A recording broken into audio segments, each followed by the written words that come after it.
Welcome back, Mother Flowers, to another Gutter Fighting Secrets Tactical Podcast. Today we're joined by Dan Novak, and Dan is at Kestral Combatives, at Kestral Combatives on Instagram, and that's Kestrel Combatives on Instagram, and that link is going to be directly below here for you guys to be able to check it out, and I highly recommend that you guys do, because Dan, what you're doing is something really cool and really kind of unique to the Instagram world. And I've seen a lot of guys out there putting a lot of stuff out there on the Combatives Instagram platform. But what you're doing is actually taking actual video surveillance footage from just various combative situations, real life situations, showing it, and then giving a quick lesson underneath on what went wrong and how people could do things a little bit better and things like that. So I was very impressed with your channel when I saw it, man, and I thank you for coming on. Welcome on to the podcast, bro. Thank you, man. Appreciate all the kind words, man. So, and I meant every single one of them, bro. So what got you into kind of the Instagram platform, and what gave you the idea of putting the CCTV footages out there for guys to see?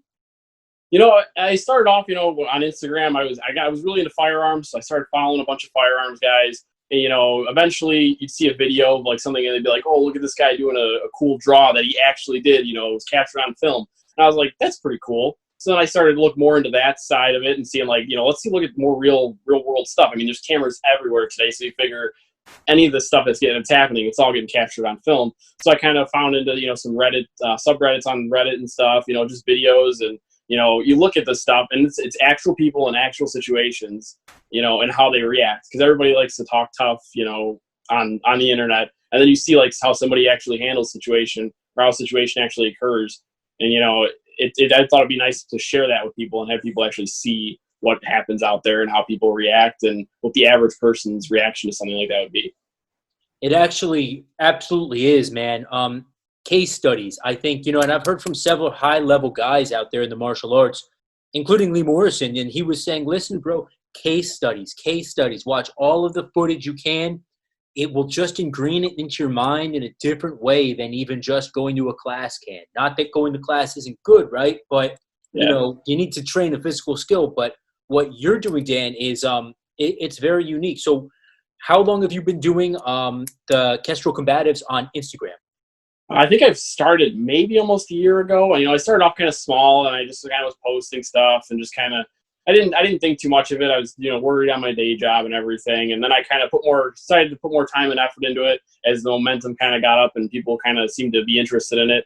And as I stumbled upon more videos, so now I try to keep up more currently with it. And, it's coming to almost a full-time kind of thing, scouring for videos, kind of figuring out what kind of lesson to add to it, looking for what I want from a video. And I understand that you're not only, into martial arts and putting these things up there online, but you actually have, real experience with violent situations, being a former corrections officer and a current investigator / combatives instructor for a unnamed security company. You really do kind of have a firm grasp on what actual, real world situations could be like. Oh, yeah, for sure. I mean, and a lot of stuff people don't think about, and when you see it and you work in it every day, it opens your eyes a little bit more. A lot of people kind of like to live in that bubble and not realize that this stuff's happening, because there's people out there, not to sound cliche, but there's people out there that take care of it, so you don't have to see it. So when you see it all, it helps to be able to go to put that into either a case study, because I don't have videos of half the stuff that I've seen. So you're able to put it into a video that I can find online and show it through that way, and that helps a lot. I would assume working inside the prison system, man, I mean, things get kind of dicey in there, don't they? Oh, yeah, for sure. I mean, I've been in my fair share of scraps, and, it's like it's a lot of people, you're in a room with 48 at least other guys, that are there for a long time. They got nothing else to do but work out all day, think about ways to get over on you. And, you piss one of them off, then you got 47 other guys that might want to come at you. So you got to learn how to live in that balance there of being on your toes, but at the same time being comfortable with it and being able to be calm and not, go home and have a heart attack because you're stressing yourself out every day. I would assume that it's kind of very much what we hear about when, prison politics and different groups are groups. It's kind of just like we hear on TV, isn't it? Yeah, it is. It's very much like it is on TV. You know, got to know who to talk to. You got to know who to do the right thing for. You got to know who, if they're on your good side, might look out for you a little bit more and say, hey, don't let this guy out today, or don't do this today, or if somebody's in a bad mood, so you might want to take it easy, not be such a hard ass today. Now, where is it drawing the line between prisoner and prison guard? I mean, I know that they don't really talk to the cops too much in there, but at the same point, there must be some kind of, friendliness back and forth. There needs to be some communication back and forth. Am I correct? Yeah, for sure. I mean, I like to come into every situation. I mean, these guys are obviously there for a reason, but until between me and them, it's a blank slate. I mean, obviously, I'm not going to say you're my best friend, guy that's locked up for rape or something. But you know what I mean. It's in terms of like, if they're going to treat me with at least the respect, as the title, then I'll give them back, a decent amount of respect, to give that pull and give and take there with that. Now, were you guys carrying any weapons in there at all? I would assume a baton. Or... We just had an OC. That was all we had. OC spray. Damn, some guys had tasers. They were slowly working those tasers into there, but OC spray was it. And I mean, that's that though. Don't get me started on OC spray. I'm not a fan. For police and corrections, I am not a fan of OC spray. You don't think it's an effective weapon, or? No, I mean, in a prison system like that, it has its merits. But when you're going in there, I've had plenty of situations where there's tensions are high on the tier. All the inmates, and some guy gets trigger happy, sprays the OC. I mean, like, lets it go in no 1 second burst, empties the can in the room, and then you're trying to grab guys, tussle with guys while you can't breathe. Yeah. And I mean, yeah, you're all trained for it and stuff, but it in my mind, it's like for a woman running down the street and she's carrying pepper spray on her. If a guy comes to attack her, she sprays him in the face, she gets the fuck out, and that's it. End of story. She doesn't have to worry about getting right up next to him, putting him in handcuffs, and getting that secondary exposure. So that's why I mean I think it has its place, but it's not one of my favorite tools because I feel like it makes everything messy, and it shouldn't be messy. Yeah, I can imagine it wouldn't be fun to catch a dose of that stuff, man. Yeah, I mean, I've had it where I'm downwind, and the guy sprays somebody, and I'm holding somebody, and all of a sudden it went right in my mouth and off my sinuses, and I was just like, you fight through it, but at the same time, it doesn't make it safer for anybody. It almost makes it worse. So, how did you get started with combatives? Was that an earlier age, or? I've always been interested in it. I mean, getting into little scraps as a kid and stuff like that, and you go home and you try to, watching some Bruce Lee movie or something like that, trying to figure out, the ways to do it. But I've always kind of just been interested in it, just watching kind of fights. I'm not a huge MMA kind of guy, but, just watching stuff like that, when I started going through the Academy for Corrections, doing like, all the different mocks, like the arm bars and stuff, I just thought that stuff was really cool because it's simple. And a lot of people don't realize it's like the littlest amounts of pressure, littlest amounts of grabbing, and it's just like you can control somebody. It doesn't matter how big you are, it doesn't matter how small you are, like those little things. So then I just kind of looked into stuff like Lee Morrison, Tim Larkin, stuff like that, where I've been kind of looking up their stuff. A couple other guys on Instagram that I kind of like started following, and then just kind of learning my own thing. I don't like to stick to one subset of anything because then I feel like you kind of box yourself in. Yeah. Was it Bruce Lee? There, Sung Tzu, I think it was Bruce that said, the way of the way is no way, or something like that. Yeah, exactly. I mean, there's no point in learning one thing and then that's all you think about is how to do this, and you only learn how to defend against one thing too, is what I've seen a lot. So what would you take away from the police combatives, and what would you make different? What would you change about it? There's a lot. I understand the need for it, but there's a lot of what's the word I'm looking for? Liability in the teaching, because it's like, especially with the stuff that I do now for the the company, it's a lot of it's use your weapons, use this, but like they don't really get into the nitty gritty of like if a guy is on top of you, just pounding your skull in, pretty much anything is available to save your own life. Legal ramifications can come later, but if you don't make it home to your wife and kids, then what's the purpose in your training anyways? And that's what always kind of bugs me is when we get to that point in the training, and I always kind of interject it into it, kind of add a little like, hey, don't tell anybody that I told you this, don't tell my bosses I'm saying this, but if there's some guys killing somebody and there's a fire extinguisher next to you, you can grab that fire extinguisher off the wall and bash them over the head with it. I mean, if you got to go to jail for a day or two, at least you're alive. You'll deal with that stuff later. And that's the one thing I kind of I don't want to say I don't like it, but it's just, you got to, the real world of that. I hate to see somebody's not do something and go, oh crap, I might be going to jail if I do this. I'd rather have them live. Yeah, I'm glad you say that too, dear guys, is because I feel like that psychological hesitation when they're thinking like deep down in their subconscious, I could go to jail if I do this. Well, like, damn the consequences, man. Just live, and then we'll like your company will hopefully get your back afterwards. But you know, Yeah, I agree. I had a guy.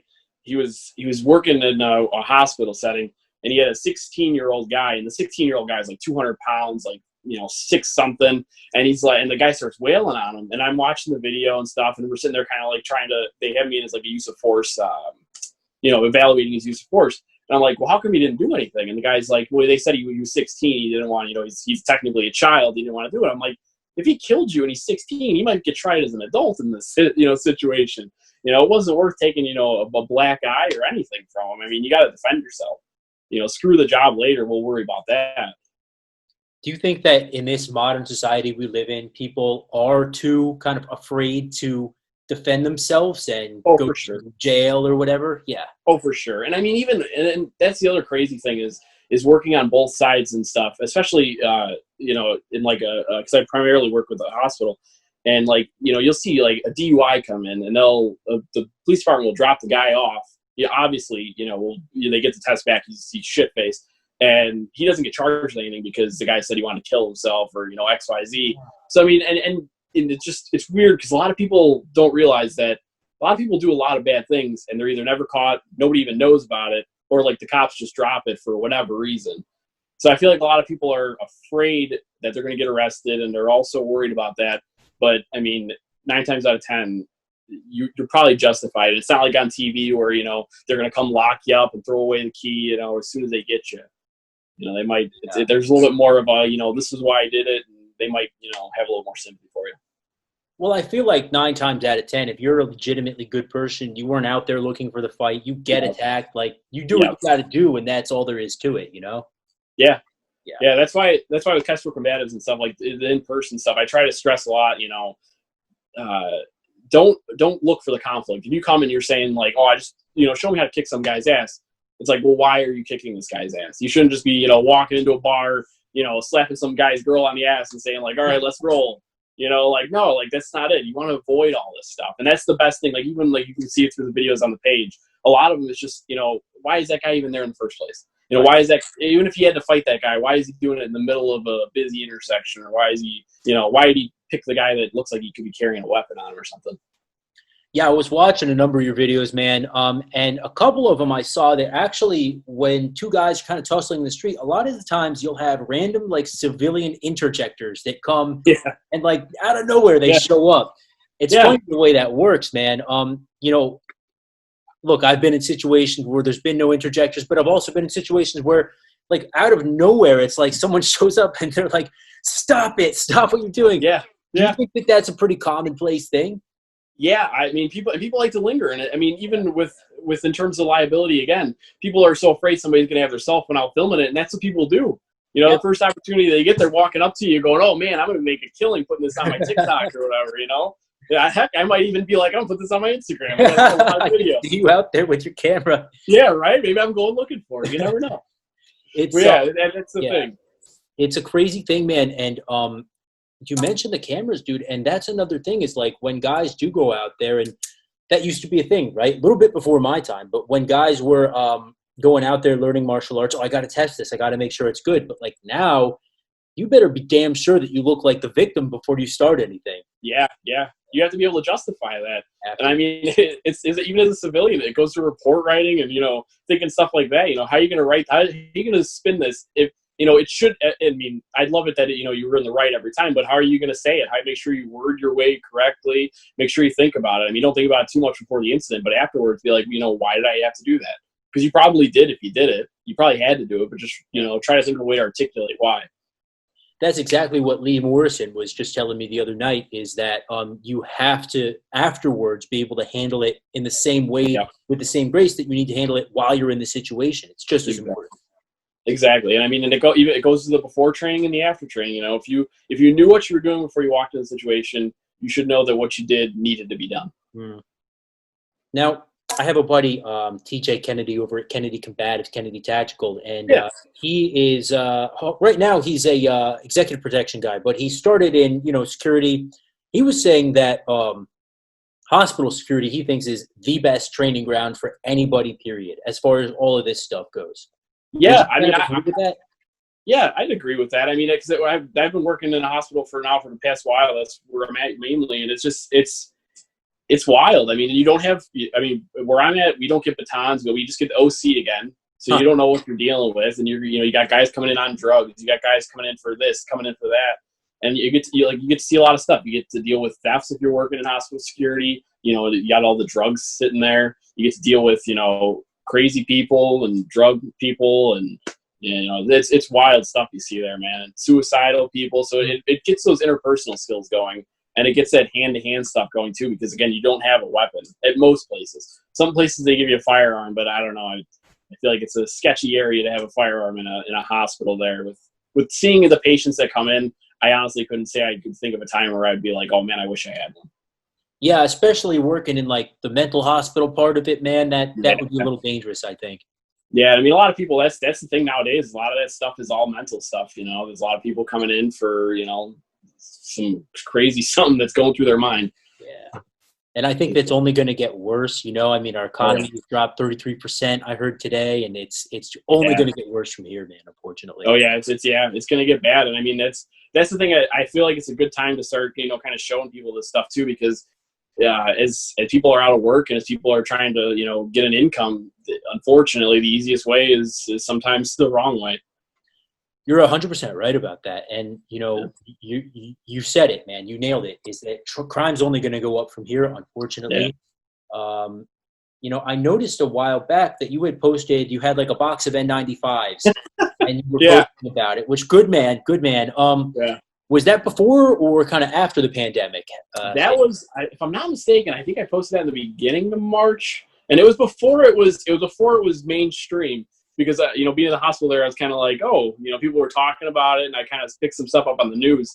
So I was like, they started getting us, hey, you guys should see what your fit is on these things and stuff. So I had like boxes of them for, trying to fit test everybody, make sure, there's no seams. And then all of a sudden everybody's like, oh, those N95s are like flying, everybody's trying to steal them. People are taking them home. And I'm like, you mean the one that got like 3 boxes of them? Because I never tested anybody with them yet. So, I mean, yeah, that was wild. And it goes to show there's all this information out there and people like kind of try to not watch it, try to not see it. And I mean, it was out there about, COVID-19 and all that stuff going around for a while before it really hit that mainstream stride. So that's why I was kind of glad that I was there and that people were seeing it start up a little bit quicker, in the medical field there, to where I had a forewarning about it slightly, where I was able to stock up a little bit and kind of get my bearings straight with it. It's so surprising to me, man, how many people out there still don't really get it with the masks. And I know this is almost a weirdly politicized thing these days, but at the same point, like I noticed I was going on eBay and I like to look for deals. And they've got all these N100 masks, which is like the king of the crop. You can't get anything better. Yeah. And they're all still available. Like they're priced slightly higher, maybe like $10 higher, but the N95s is like hundreds of dollars a box, but people just don't want to educate themselves on. No, they hear it. Yeah, it's weird. Yeah, somebody must have stock in that, specifically the N95s, because that's all they talk about, the N95s. So that's what the people go out and buy, even though there's better stuff out there. It's wild. Weird. So I take it that you're actually trying to, while you're working at the hospital, like taking accountability, protecting yourself, protecting your job, all that. Good. Yeah, and that gets a slippery subject there, because it's like when you're wrestling with somebody, you got a mask on, you're trying to keep it on your face, or you're wondering, like we've shown up before, and luckily a lot of times it's little things and nothing like insane yet so far, knock on wood. But like, you'll show up somewhere and you'll see the sign on the door that says, what's it called? Drop lip precaution, or whatever. So you're like, well, I need to gown up before I go in there. I need to wear like the face shield. And, luckily it's oh, this guy's, throwing stuff around the room or something like that, where I can sit there and take the second to put everything on and make sure it's all good before I go in there. But, I'm waiting for the moment where it's, do I put stuff on, or do I go in there and save somebody, or do I put stuff on, or do I, just go in there and see what's going on, because I can't tell yet. So, it's a weird situation, because, you don't know what's going to happen. So he's going to spit on you. Before it was, it was still gross if somebody spits on you, but now it's like, am I going to have to go off work for 2 weeks, not see my family or anything? And Yeah, it adds an extra layer, and that I think a lot of people are worried about. Not to mention that the fact that this thing is probably a biological weapon from freaking China, man. Yeah, You don't want to catch it, dude. that's true. Yeah. That's true. I agree with you there. Yeah, it's probably something that's meant to do exactly what it's doing. Make Yeah. everybody crazy, make everybody fight against each other. And I mean, even if it wasn't, it's the perfect opportunity to. So they got to be feeding it somewhere. You know, it's really the type of thing, man, where I'm trying to figure out, like, in my own mind, well, okay, if this was an accident, like, maybe this is just a series of events that catalyzed each other, but, like, it looks really a lot to me like this was, in some respect, done on Yeah. purpose, and this is going somewhere, you know? No, I agree. And then once, I mean, not to get too political, but once we got it here, you notice that, all of a sudden China was fine. And then they were like, oh, we got a bunch of masks for you guys. Here, buy them. I was like, oh, that's weird. That's another thing that I've been saying, man. It's like, bro, like, China's selling us all of these bullshit KN95 masks at marked up prices now. Mm-hmm. Very all the boxes that come into the hospitals have, the Chinese writing on there. I looked up one of the makers on the boxes. I was like, just for shits and giggles, let's Google Maps how long it would take me to drive from the factory to Wuhan. It was like 8 hours. I was like, oh, wow, right down the street. Yeah, of course, man. And I don't know if you've heard yet, but China just entered into an agreement with Pakistan to sell Pakistan a bunch of biological weapons like anthrax and stuff. And I'm thinking, oh, that's a great country. You really want bioweapons going to Pakistan? Yeah, freaking place. Yeah. Oh god, that's why people were like, "Oh, well, see, China did it, and they're saving everybody." I'm like, yeah, but they also, came and knocked on your door and locked you in a cage and drove you to a camp if you had coronavirus. And we're gonna believe China, who lies about pretty much everything. And now they got reintegration camps or whatever, basically concentration camps going on out there too. Wild stuff. Oh, it's nuts, man. So do you think that we're going to see some kinetic action at some point with China, or? I can't see it happening yet because I don't think that the American people would realize, would have enough motivation to do it. Yeah. I don't think the motivation's there yet to where you could sell it. Yeah. And I feel like as much as it's a war for the sake of a war, there's a different meaning behind it, but everything's marketing nowadays. So you got to be able to sell it. And I don't think they could sell it yet. So I feel like unless there's a certain line that's crossed where, it's like everybody can look at it and say 100% this is something that's wrong, then I think that moment we would have some kind of action. But I think until it gets to that point, it'll all just be, how do we not see this? But everybody else will not care as much. Now we're talking about, how people are really kind of blind, honestly. Like the American, not just the American people, I don't want to say that, but the world population, they're very blind when they want to be. And do you think that really plays into a lot of these attackers being able to get one over on people, pretty easily? Like, for example,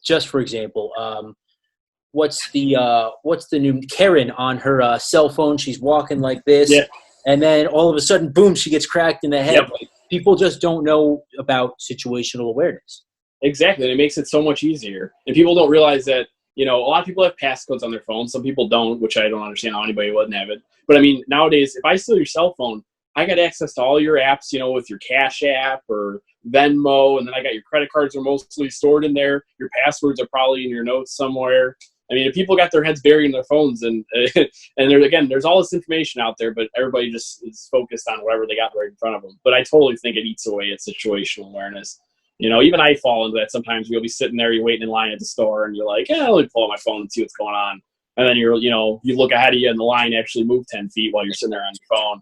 It's an easy thing to fall into, but I feel like it makes it a lot easier for these people. And everybody wants that instant gratification. Because there's that video I posted recently of ladies at the ATM, and she's going to put her money in there, and the guy walks up behind her. He's like, you can tell he's probably saying, oh, you're putting it in upside down, it goes the other way. And she goes, oh, okay. So he grabs it, switches it for his envelope, and tosses it in there. And she's probably, just like, whatever, I got to get home, I got to do this, husband's on the phone asking me what's for dinner, I got to hurry up. She's not paying attention. No, so how do we train people out of that, man? We can't train everybody out of it, but how do you start to go ahead and train people out of that?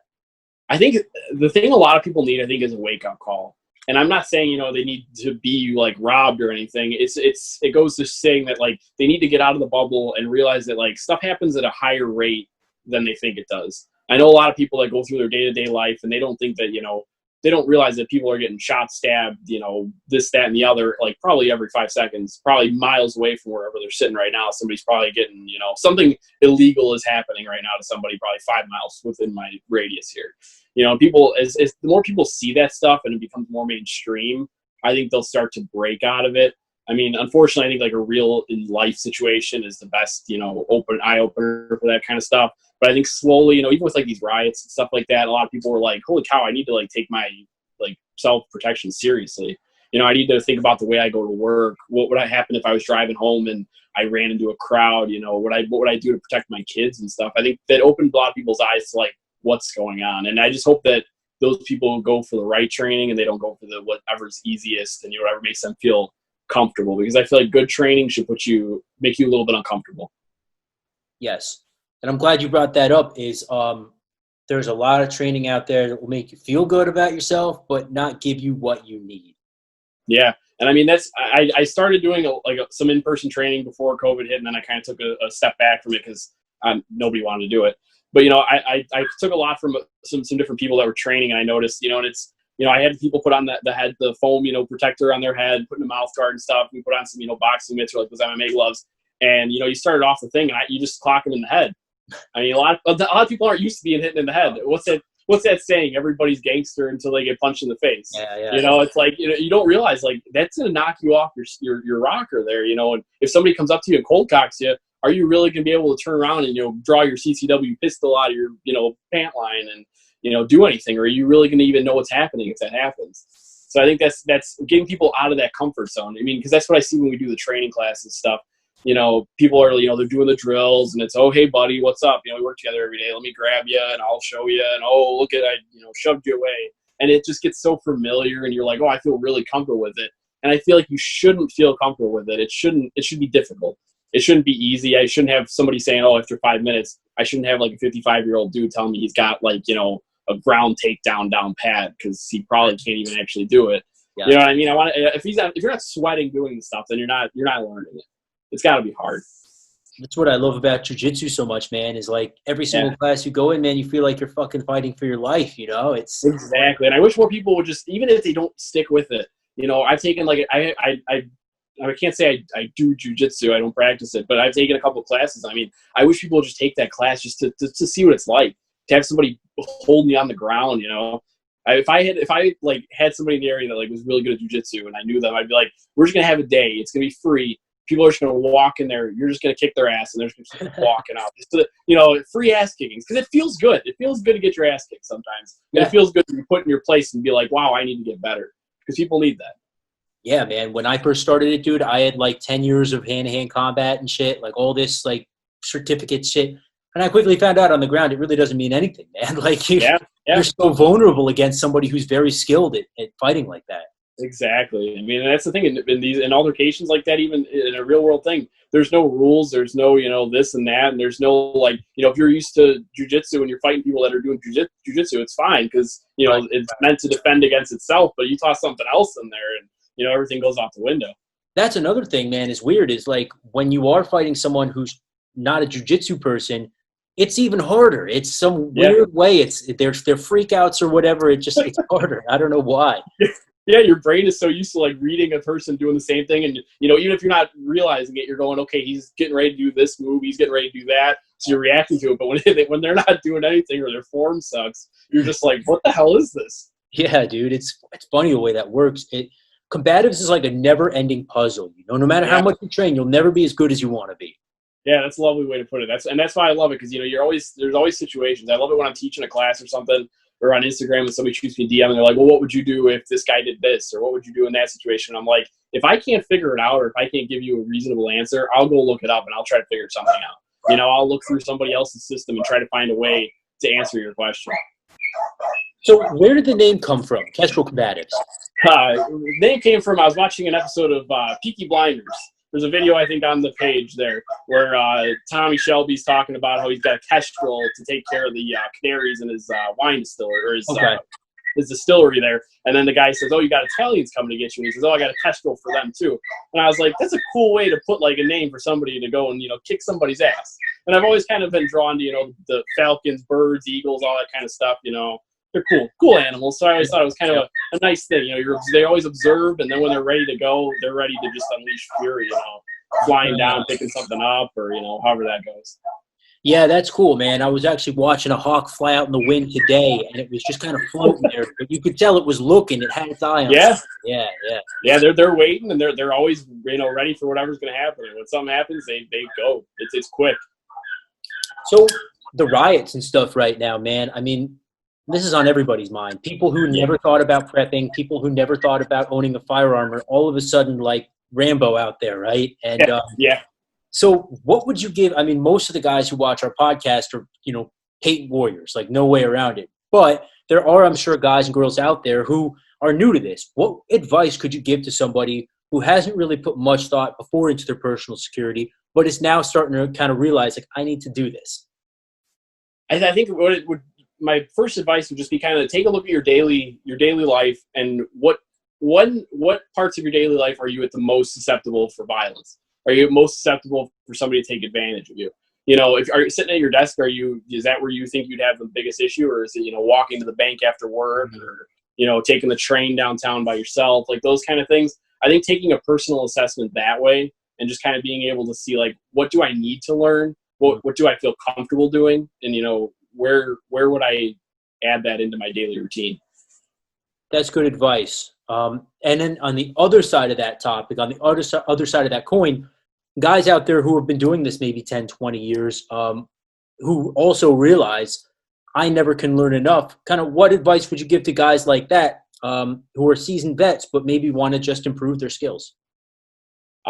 Look outside your comfort zones. You know, learn some crazy martial art that you thought was always kind of dumb or something like that. Just look into that, read a little bit more about that stuff. You know, just kind of open your eyes to some different stuff, and also realize that, you know, in terms of these riots and stuff going on out there, these guys that, you know, you're going to run into have probably never trained, you know, officially for any of the stuff a day in their lives. So they're going to be throwing, you know, weird stuff at you that you're never going to see, you know, so you got to keep yourself on your toes because you don't know what they're going to throw at you there.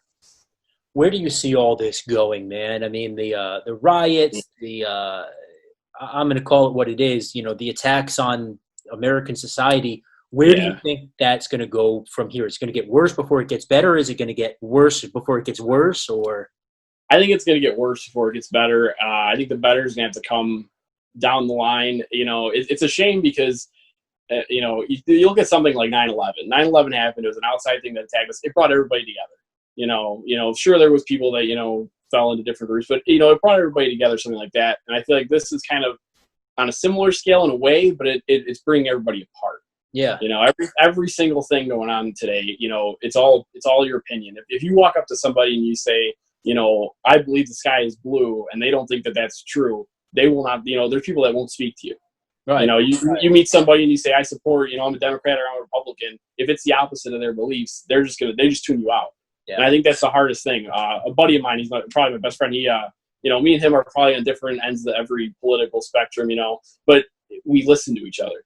You know, me and him, we'll be talking about like a topic, you know, pretty divisive topic. And, you know, we'll be able to be like, you know, I understand where you're coming from. It makes sense. And I think a lot of people kind of toss that aside and they don't think to like listen enough to people. You know, they don't think to take the time and, you know, hear somebody out, listen to what's going on, and kind of come to an agreement together. I mean, disagreements are it's democracy. You're supposed to disagree. But I think we're at the point where it's like it's so polar opposites that you can't. You know, disagreement is that's it. The second you disagree, it's over. Yeah, it's weird, man, because you used to be like an American principle that like you disagree with your fellow American and you talk about it and maybe you walk away respecting each other at the end, but not anymore, bro. No, nowadays that's life. It's, you know, everything's black and white today. Well, yeah, more ways than one. You know, but it's like, man, it's really a shame the way that we've seen this transpire. And I don't know, man, all the divisiveness, like we're all Americans. And I like to say, look, when you're overseas, I mean, you're an American and you're another American. That's all there is to it. There's no black, white, whatever, you know, it's just one, you know, nationality. But then you're here stateside and it's like, you're a Democrat and you're a Tea Party guy and you're a whatever you believe, right? And it's crazy, man. Yeah, I mean, if you look at, I mean, everybody's so comfortable nowadays. You know, mostly, you know, everybody's got not everybody, but relatively speaking, everybody's got a roof over their head. They've got, you know, we've got all this stuff to take care of you, medicine, you know, before you know, if you die because they didn't have medicine invented for certain things. So everybody's so comfortable nowadays. It's like we've almost evolved to this other point where like that social aspect of it is all we care about. Yeah. You know, we're not worried about, you know, our survival now. We're worried about our emotional survival, our political survival, you know, not our physical world survival. Do you think Americans are too weak? Yes. Yeah. Yeah. I mean, it's insane when you think about it. I mean, the fact that, you know, regardless of what side you're on, people can't see this thing. You know, I'm all for it. If you want to go out there and stand up for whatever you believe in, go for it. That's your American right. But, you know, don't tell me that. Don't sit at home and do it. You know, don't post a picture and think you're going to solve some problem there, you know, or screaming at somebody. You know, there's ways to do it, and, you know, step up and do it. It's funny how many keyboard warriors we got out there now, man. You know, I'm sure you've had them on your Instagram, and they make a comment and they think they're so smart, but like, it's weird, man. Where do you think this all goes from here, man? Do you think it's kind of the type of thing where we'll have a rebound and we'll have more hard times and create more tough men, or do you think it'll kind of continue to gradually deteriorate? We're at the point where we are building the tough men, so to speak. But I think it's going to take a while, and the downside I see to that is it's going to force people on both ends to toughen up. So it's almost like you're building us up to fight each other in a way. Yeah. You know, I feel like people are getting tougher. People are being smart. I mean, and all these things. It's like, it's funny because politics aside, at these riots and stuff, it's like I want to tell these people, like, why is no one there carrying like a med kit? Why is no one there, like, you know, have any kind of weapon or not even a weapon, just like something that could be used as a weapon? Like, you know, you're watching these guys, and it's like, even if I'm like, oh, cool, like, you know, that guy deserved that. But it's like, why are his buddies sitting there filming his face bleeding? Like, why does nobody have anything to like take care of that? It takes you 5 seconds to go on YouTube and figure out how to, you know, solve a minor laceration. Like, have one of your guys spend 10 minutes, you know, and learn. And it sucks because nobody wants to learn it. You know, that's why they want to take the easy way out. You know, they go there, they scream, and then they go home, and that's it. It's like, no, train. You know, if you're really talking about, you know, uprising, you know, and making things better and having a revolution, how are you gonna have a revolution if you don't know how to fight? That's exactly it too, man. Is you've got all of these kids, and I'm going to say it, man, like, you've got all these privileged kids sitting there talking about revolution and like, get down with the man or whatever, man. And it's like, okay, but have you ever seen a revolution? Like, do you know what that's like? Like, do you even know how to fire a weapon? Like, and generally it's like, well, kind of, I saw it on TV or whatever. Like, man, and you bring up the medical skills, which is another big thing, dude, is people don't want to train the non-sexy skills, right? Exactly. Nobody wants to be the medic. Even in video games, nobody wants to be the medic. Yeah, they want to learn CQB and like CQC and knife tactical abilities, but like they don't want to learn how to patch themselves up when they really need to. Exactly. Or like, I mean, God forbid you shoot the wrong person, you know, your bullet goes through somebody and hits somebody else. Like, you should be able to take care of the person. Yeah. You know, you should be able to take care of situations like that. You know, protecting your family, 9 times out of 10, it's going to be because, you know, your kid fell down and broke his arm. Yeah. You know, are you going to be able to stabilize them enough until you get an ambulance? It's not going to be probably somebody busting through your front door with an AK-47. It's going to be something stupid like that. And you want to be able to be the hero. You want to be able to be the good guy. Of course. Oh, guys like you and I and our audience generally, we want to be the hero, man. And we will. Like, we will and we are, you know, because we train. But for the guys who aren't training out there, it's like, what do you expect? You will just magically rise to the occasion? It's funny when people talk about, like, you know, gang violence and stuff. And I'm like, if these guys, you know, spent 5 seconds learning how to shoot, you have a lot less innocent bystanders and a lot less, you know, gang members, you know, getting killed because they'd all start killing each other. They'd actually hit their targets. It's baffling. It's like learn how to do it. It's crazy how you'll hear about, you know, Chicago and stuff like that, all the gun violence, even now in New York, unfortunately, gun violence left and right because of defunding of the police. But it's never like KIAs. It's never like straight death. It's always like a billion people get hit in the leg. Like, exactly. And it's like, why? Like, you should learn how to shoot your gun. Yeah. You know, I don't know if you saw that one video that's going around where there's a guy in the back of his car and he's talking about his Glock and he's disassembling it. But he's got a round in the chamber, so he goes to fire the trigger, you know, to pull the slide off, and shoots himself in the leg. Damn. And I'm like, come on, guys! It's like basic firearm knowledge. If you're carrying a gun, at least know the rules. I mean, sure, it's not gangster to know the rules of owning a firearm, but it's like, Come on, if you want to be able to kill your guy, kill your guy. Yeah, at least don't field strip your weapon if you don't fucking understand how Right? it works, man. Like, come on, it's simple stuff. They give you a booklet with that in there. Like, Well, when you buy it from freaking John down the road, true. That's he doesn't true. probably have the booklet on him, but We need more honorable arms dealers. That's what we need. well, They that's need to exactly what we need. Yeah, give me my 2 mags and my book and my locking case. yeah. Yeah. Let me show you how to shoot it. Let me make sure you're capable before I sell you this illegal firearm. Yeah. We need more of that in this world. So, I mean, places like the UK, man, where we don't see them having any type of guns whatsoever, really. We see freaking knife violence like up the wazoo. People are going to be people. Am I right? Like, People are going to. Yeah. You took out every single thing that could be used as a weapon away from people. People are going to do it with their bare hands. It goes back to the beginning of time. People are going to be people. People are always going to prey on the weaker people. It's life. It's animal instincts. So if you're, let's say, a weaker person out there, and you're, let's just say, for an example, you're a 16-year-old kid. You're not that, strong or whatever. You get beat up sometimes. What would you say to a guy like that who's watching right now and he says, I want to train, I want to learn, and I want to make myself better and tougher? Where does he start? I think it sounds cheesy, but it starts inside. You got to have that confidence in yourself. You got to feel like you're capable of doing it. And everybody's capable of extreme violence. I don't care what they say. You could have the mom that sits inside all day, from Leave It to Beaver, and the second that somebody hurts her kid, she could rip a dude's face off. People like to think, oh, I could never do that. And I'm like, well, what if somebody came up and stabbed your kid? And she's like, oh, well, I'd torture that guy. And I'm like, you're capable of it. So I'd say, it's all about the confidence of it. And like I said, it sounds cheesy because, you always think like, oh, you got to be confident, facing your bully. But it's like, feel confident in stuff and train in something that you feel comfortable in. Don't force yourself. I mean, again, I know I said earlier, you don't want to be uncomfortable. But when you start, you want to train something that feels natural to you. 16 is still nice because you're young enough to where you can kind of learn new things. I feel like when you train older adults, it's hard when people go in there and you see some trainers and they try to train like a 32-year-old guy and they try to change like the way that he normally stands, or they try to change the way he's been throwing a punch for, the past 16, 20 years of his life. And I try not to go into it and be like, no, you have to do it this way. You have to do this strike this way. You have to do, this block this way. Because if it doesn't feel right, then it's not going to be effective. Mm-hmm. Got to feel secondhand. You shouldn't be like, okay, this guy's coming at me. Got to get my stance down and, foot here. And then, it's got to feel natural. So I tell that kid, just kind of be confident in yourself. Realize that you could be that kid if you wanted to, the kid that beats you up.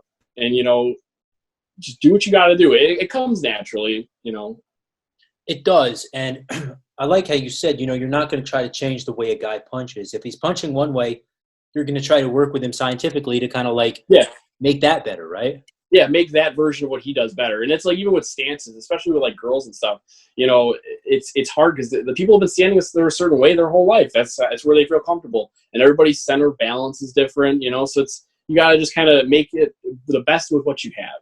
I mean, if I was training somebody to be a professional boxer, of course I'm going to say, no, you can't punch that way, you can't stand that way. But if it's in terms of saving your life, it's you got to adapt with what you have. You got to keep them within their comfort zone to a degree to where they're not going to be completely mentally blocked when something like that happens, trying to figure out what to do.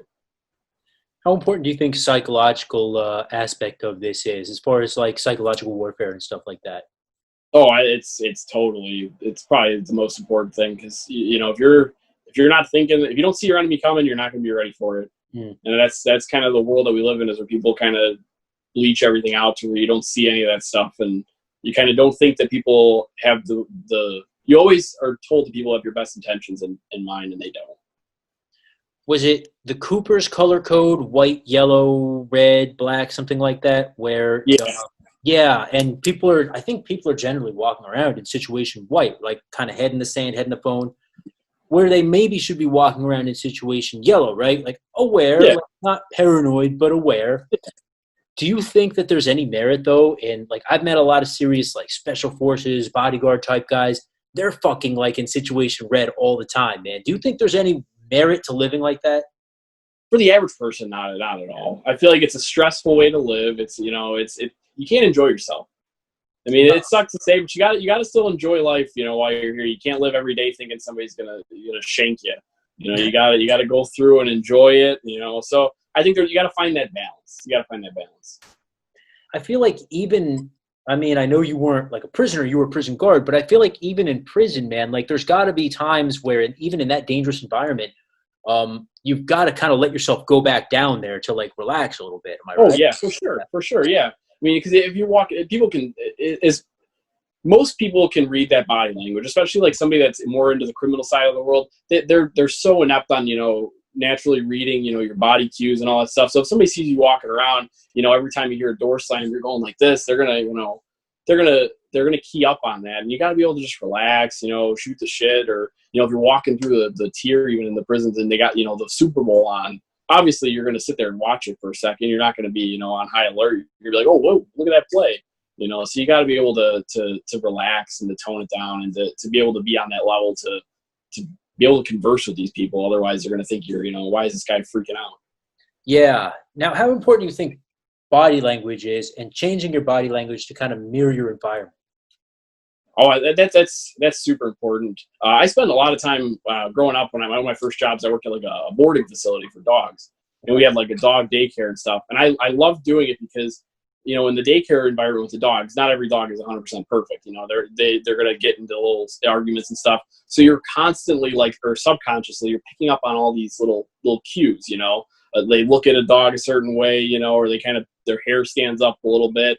And then when I went and started working in corrections, I noticed that it almost correlated completely to where you see these tiny little ticks, of reading this body language to see like if something's off. And you could tell it. I mean, especially in a large, in an environment, if somebody's freaking out, if somebody's, antsy, you can totally pick that stuff up. So I feel like you have to match your environment. And if you're the girl walking down the street in the dark neighborhood and, some guys are walking up behind you, freaking out, it might make them think, oh crap, we got to go now. We got to hit her now. Instead of, if you're just kind of acting like you own the place, they might just say, oh, there's got to be a reason why she's acting like that. You should probably leave her alone. That's a good point. I mean, being comfortable in your own skin, looking comfortable in your own skin, more importantly, is, I really think, such a big tactical tip to us is don't freak out, like keep your calm, keep your cool. It's important. So where does Kestral Combatives want to go from here? I mean, you guys are kind of doing some good things on Instagram. Is there any kind of plans to expand? Yeah. I'm trying to stick with the Instagram stuff. I like doing the videos. I at least want to stick with doing those real world, case study kind of things, periodically, at least keep those going because people love them. I love them. I want to get into more, me sitting there talking to a camera kind of thing, going over some stuff, maybe even examining a video play by play a little bit if I get something like that. Going over maybe some kind of everyday carry kind of stuff for, the average person. I want to get back into the physical classes, kind of doing that stuff. And again, that comes down to, how, I want to get, physical with people. I want to have people actually experience it. I want to make them comfortable in the training so they can walk away at least feeling like they learned a little something. Even if they come to like one class, I want it to be something where like there's stuff you could take away. And again, I like that's how what I want to do with the Instagram pages where it's just little lessons where if you watch one of my videos, you'll learn a little something and you can go about your day and maybe you'll use it someday, maybe you won't. And that's what I kind of want to do is just give people little lessons. If you learn something, great. If you don't, at least it's there in the back of your mind in case you got to use it someday. And that's really so key is, one person at a time. And I know that's kind of one of your things is that you want to make people safer, kind of one person, one lesson at a time. And good on you, man. I mean, thank you for what you're doing there. It's much appreciated on my end. I love watching the case studies and keep it up, man, because it's good shit. Now, do you have a YouTube channel at all yet, or nothing yet on YouTube? I'm sticking with the Instagram for now. I'm gonna try to build a little bit of following there. Like I said, I'll probably do some Instagram TV stuff. Cool. The other day, I did a little sting in my story where I actually kind of spoke about an incident. So we'll try to do some more stuff like that. But I'll post stuff up on when I get a YouTube going. I'll post the links for that and everything. Well, Dan, I appreciate you coming on, man, taking the time. It's definitely been a fun talk, and I'm hoping that some point down the line in the future, maybe if you get a YouTube channel or something, we'll bring you back on and chat. Hopefully, we're not at the end of the world by then. So yeah, right. Hopefully, there's stuff to chat about. There'll be plenty more videos, but hopefully, we're still around to talk about it. Man, it's been a Been a freaking honor, man. So for guys out there, how do they get in touch with you? What's your Instagram handle? Is there an email address or at all that guys can reach out to? At Kestral Combatives on Instagram. I'm pretty sure if you search the hashtag Kestral Combatives, there's a bunch of my videos will pop up there. Email is kestral.combatives@gmail.com if you have any questions. Anybody feel free to shoot me anything. Shoot me videos you see, and any kind of advice you have towards that. If you say, oh, this is a cool video, you can talk about this, go for it. I'll share it to, whoever wants to see it. If you have any questions about anything, or if you see a video and you say, how would, what do you think they should have done? Or if you don't think I went in depth enough about it, shoot me an email, or shoot me a DM on Instagram, and I'll get back to that stuff and we'll get the conversation going. Kestral_combatives on Instagram. Go ahead, check him out. It couldn't hurt to go ahead, click that follow button, because if you're a guy like me who's professional and serious about this stuff, it's going to scroll right in your feed, and you're going to be able to have that case study whenever it comes out. Look at it, spend the 1 minute it takes, and then move on with your other Instagram scroll and looking at hot chicks or whatever. There you go. Yeah. Exactly, man. So again, I want to say, dude, thanks for coming on, and I will hope to catch you on down the road in the future. Yeah, appreciate it, man. Thanks for having me on. It's been a blast. Guys, until next time, please remember that you are your first and last line of defense, and I will catch you in the next Tactical Podcast.